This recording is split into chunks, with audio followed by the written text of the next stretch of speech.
kulendi. Kusangana zvekare kwataita paKulian TV channel yenyu 1 chivhitivhiti chatinokupa nyaya without fear or favor. Aisisiri secret inini ndiri chibhorani chenyaya kana kuti ndiri tindi panyaya nekuti ndinoita kudhaya. Ndadzoka iko zvinezvi kuti timboonesana zvinhu zviri kuitika. Pane skillful riri kurohwa political matrix, zvinhu zviri kuitika andori ma1.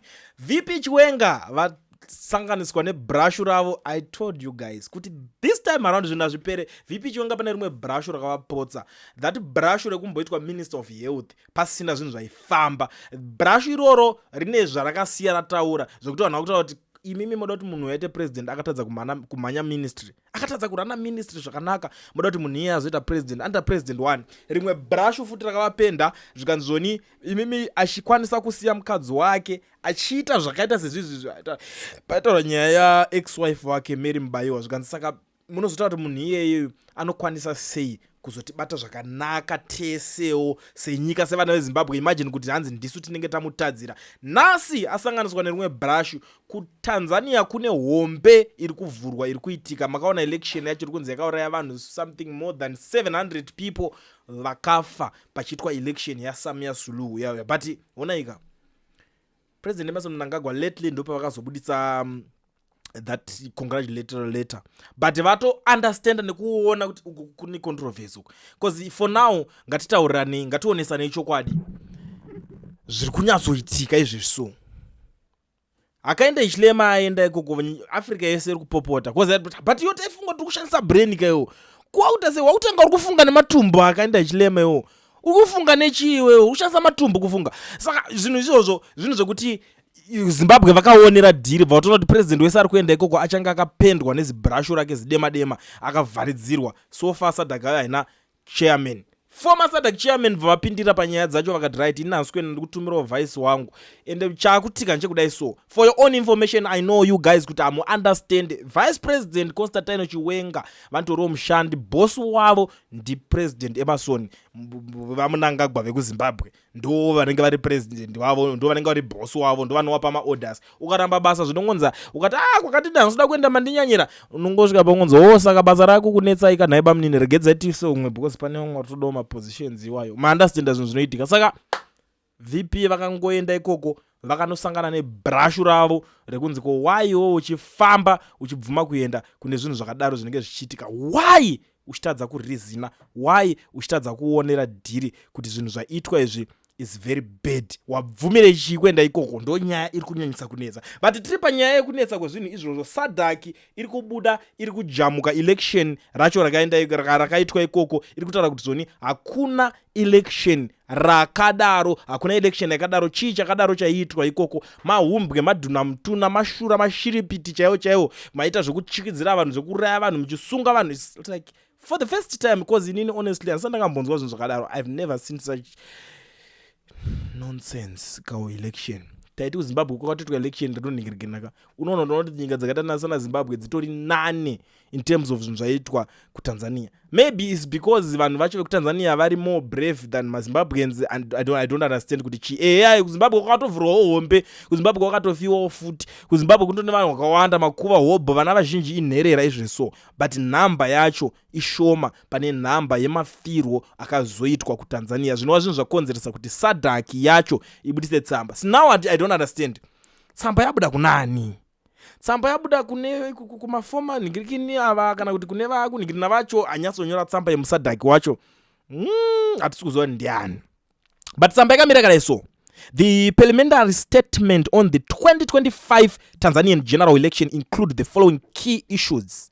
Number 1, intimidation and uneven political environment. Reports of abductions and arrests of opposition activists and leaders including Tundu Lissu of Chadema and Luhanga Mpina of Act Wazalendo. Opposition members' disqualifications created an uneven playing field and discouraged participation. Some stakeholders said the calm environment was a result of covert intimidation and fear, not peace. Number 2, restrictions on electoral justice. Article 41.7 of the Constitution bars courts from challenging presidential election results. Article 74.12 prevents courts from revealing the Electoral Commission's elections. Both provisions block transparent accountability and judicial recourse, which contradict SADC democratic principles. 3. Compromised independence of the Electoral Commission. The president, who is also the ruling party chairperson and the presidential candidate, appoints the Electoral Commissioners, raising doubts about their independence. 4. Internet shutdown and information blackout. The internet was cut off on election day, halting communication and preventing SIOM from gathering or transmitting data on polling, counting, and closing processes. 5. Harassment of observers. SIOM observers were interrogated by security forces, yet passports temporarily seized and were forced to delete photographs in Tanga. Accreditation delays and missing introduction letters hindered their work. 6. Media censorship and lack of freedom of expression. Censorship of online platforms and restrictions on media freedom were reported. State-owned media overwhelmingly favored the ruling party, while private media self-censored out of fear of losing licenses.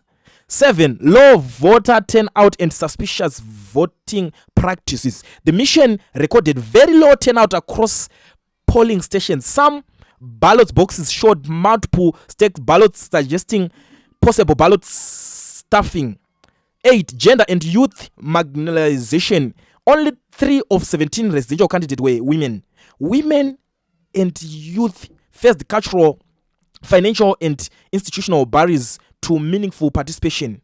9. Exclusive of civil society and voter education groups. Some established NGOs were denied accreditation for voter education funding reduction, and later accreditation announcement had civil education quality. 10. Security overreach. Heavy police presence, particularly in Dar es Salaam, sometimes overnumbered voters. Reports of police firing guns in several regions: Mbeya, Dodoma, Arusha, Dar es Salaam.